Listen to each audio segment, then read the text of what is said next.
So we did talk about a refined flavor of peace last week.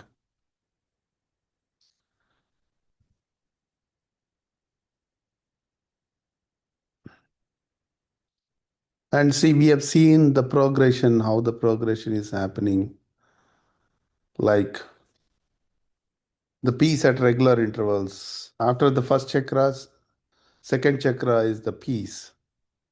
And from there, we're going through the fire chakra, the third chakra, and then enter the water, then air. And then at the seventh chakra, the ecstasy of the power. And then again, the peace at the eighth chakra. So this is how the progression is.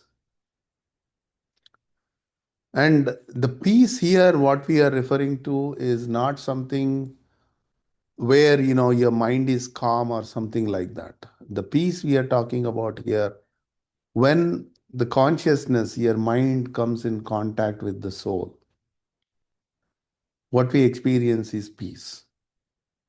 Because the nature of the soul, the characteristic of the soul is of that of the joy and peaceful. So this piece is, it is not any emotional exuberant vibration. This is almost zero state.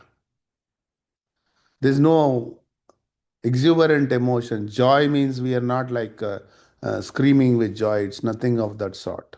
Here the joy, which is almost you can say tasteless, stateless, but it puts you in a condition where every cell of the body, every thought, everything is rejuvenated. And yesterday I was talking to one Abhyasi from Raleigh. He said a wonderful thing.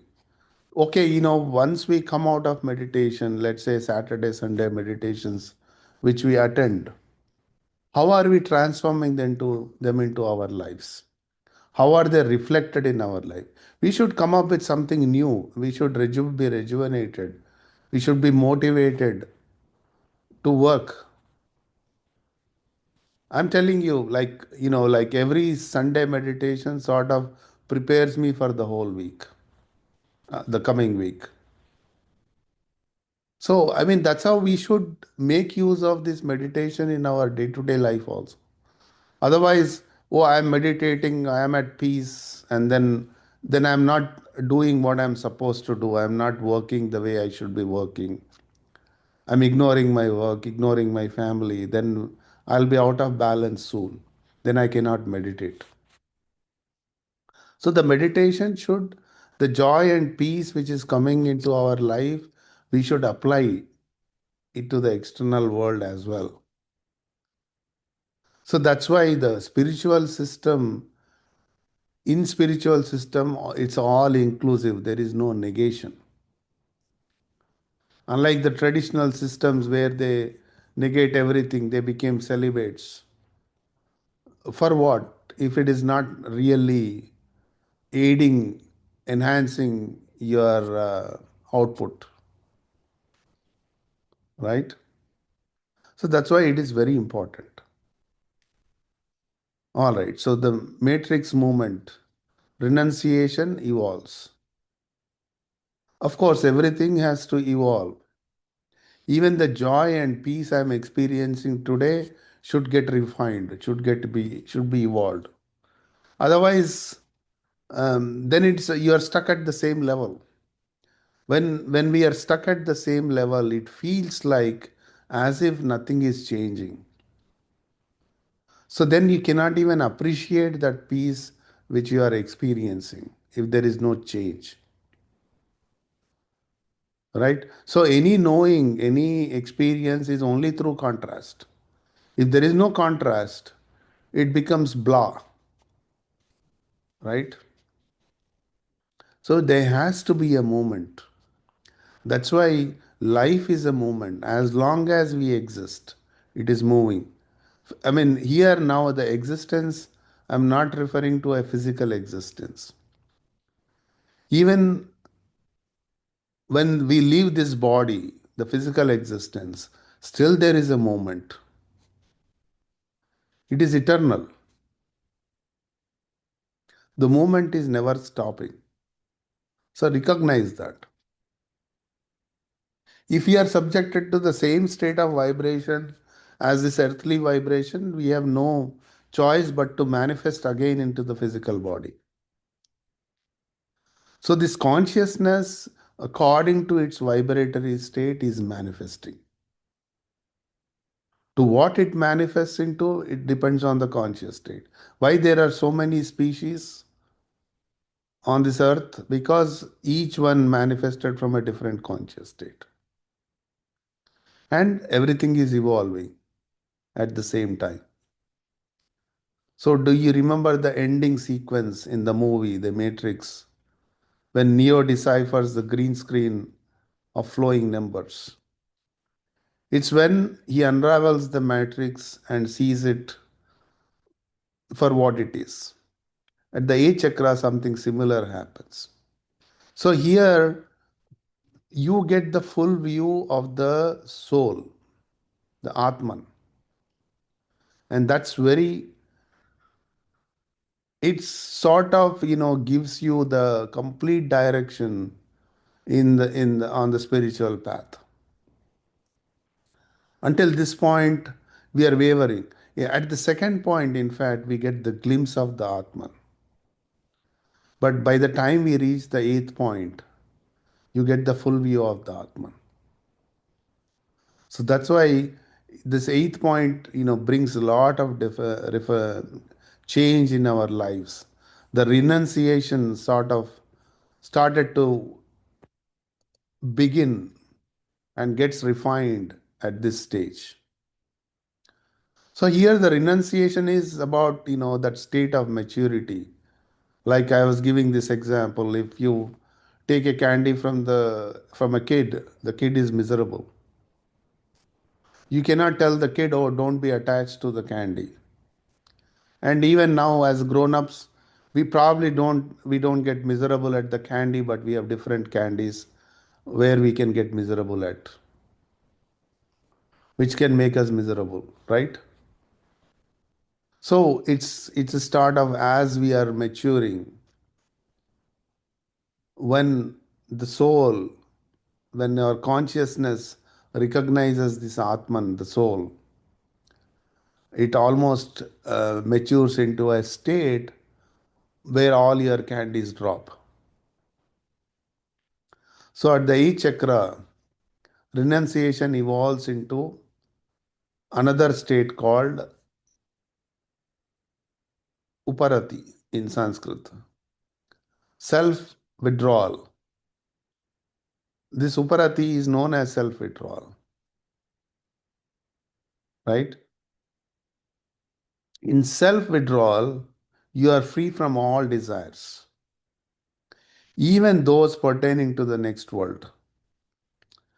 I will share this one short excerpt from Daji I heard yesterday, where he was talking about even the mumukshatva, the seeking liberation, seeking God, is also a desire.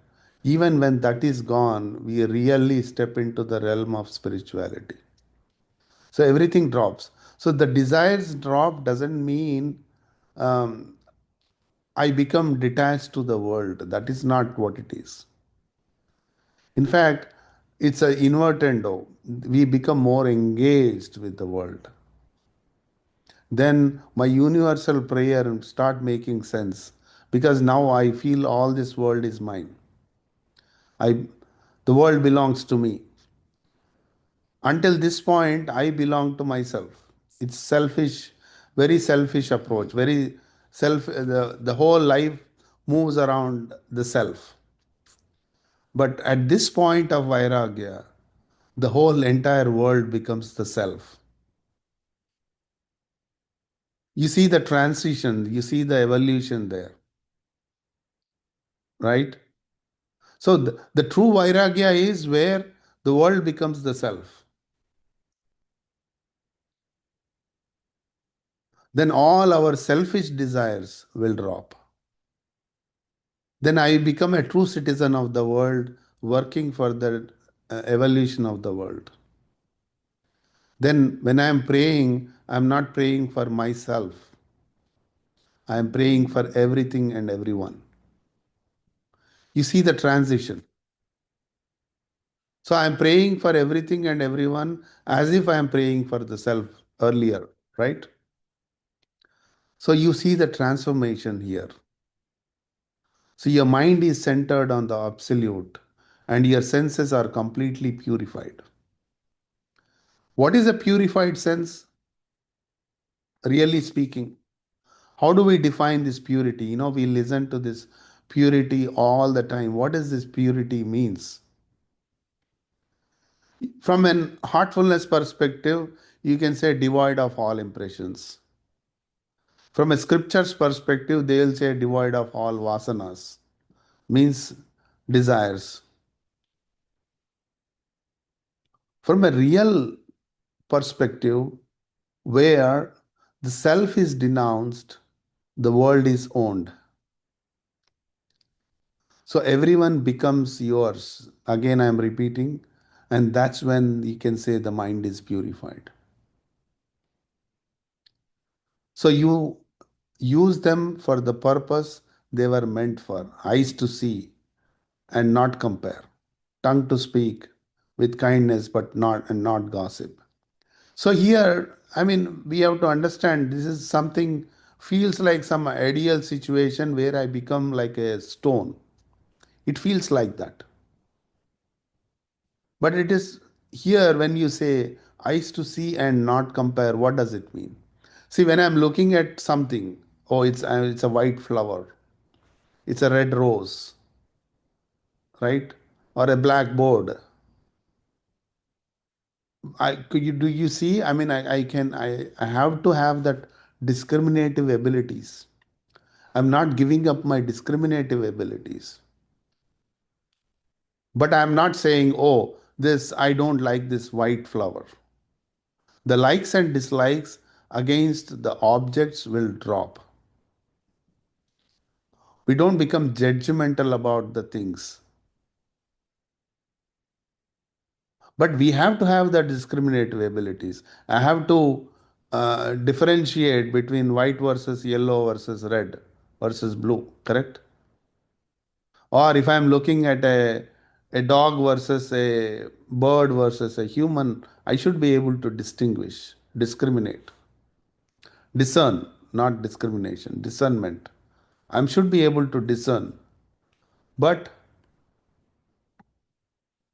the likes and dislikes will drop. So that means the eyes to see and not compare. Oh, this is better than that. The judgment will drop. And tongue to speak with kindness and not gossip. Ears to hear only that which is ennobling. See here, when we say ears to hear only that which is ennobling, that doesn't mean again I am kind of saying, oh, this is bad and this is good. It's not like that. Now, because I am oriented towards this evolution, I will only pay attention to what helps in my evolution. That's what this is really means. It's not like I will only hear the good things and not the bad things. I mean, of course, if I turn on the news, there are so many things which are not palatable, which is to our ears. But sometimes, and even to our minds, it is not palatable. But we cannot avoid it. But depending on my own interest and what I'm looking for in life, that's where I'm gravitated towards, right? So in self withdrawal, whatever work you do, there is balance in all senses and faculties. So there is a balance we are achieving somehow after reaching 8th chakra, because now we our attention becomes very focused towards this evolution. You experience peace and settledness, where activity does not cast the slightest impression. on your mind. So you feel as if, see, because this is what the state of surrender really means. See, in Gita, Lord Krishna says, you do the karma, you do the work, you do the action, leave the results to me. And people have immediately concluded the results means the fruit of the action. Means if I go and work at my office, I get salary, right? And our scholars will say, oh, don't think about your salary because it's given by the Lord. But that's not what Lord Krishna really meant, in my opinion. He meant you do the action in remembrance so that you don't carry any impressions. The true karma phala is the impressions we carry after doing the action. The fruits of the labor are the impression we carry after the action. So when we give up the fruits of the labor means when we work in remembrance. Here now, according to for a meditator, the remembrance is the real condition we experience after meditation. So the real condition we experience in meditation, we connect with it, we stay with it, and we bring that condition into our world. So then whatever the actions we perform, we don't carry the impressions. So the not forming the impressions comes from your state of remembrance. So you feel as if the whole world is like a dream. So the modern day psychologists studying the flow state often described as a feeling of effortless concentration and enjoyment in what you're doing. See, when this judgment drops in us, whatever we do, we see the value in it. When we see the value in it, of course, we enjoy it. So the self withdrawal is like a superlative flow state. So, to allow self withdrawal to mature, we all must cultivate moderation. Moderation means balance in all senses and faculties. Nothing more, nothing less. Nothing more or less than naturally required at that time. For any specific purpose, without its slightest impression on the mind. So, that's a moderation. Moderation is a characteristic nature and the essence of spirituality. So far, this is the best definition of moderation I have seen in our literature. This moderation word has been used so many times in the past, but there was not a good definition. But here is a wonderful definition, and read it again and again and to understand what it really implies. So practice gentle and polite language, courteous dealings with others, sympathy and love for fellow beings, reverence towards elders, and an unrevengeful nature is greatly helpful in allowing the state of self-withdrawal to settle in your being. So, I mean, these are all the noble qualities we must acquire, and they come to you naturally due to this process of meditation and as we are evolving. Why? I mean, it naturally develops because now we are focused on something which is ennobling. Automatically, those qualities will come into you, right? So, points near eighth chakra is chit like points of passion and knowledge. We learn these points. Let me check the time. So, we are like almost at the time to start meditation. But until this, if you have any comments, questions, please express it. Then we can get into meditation today.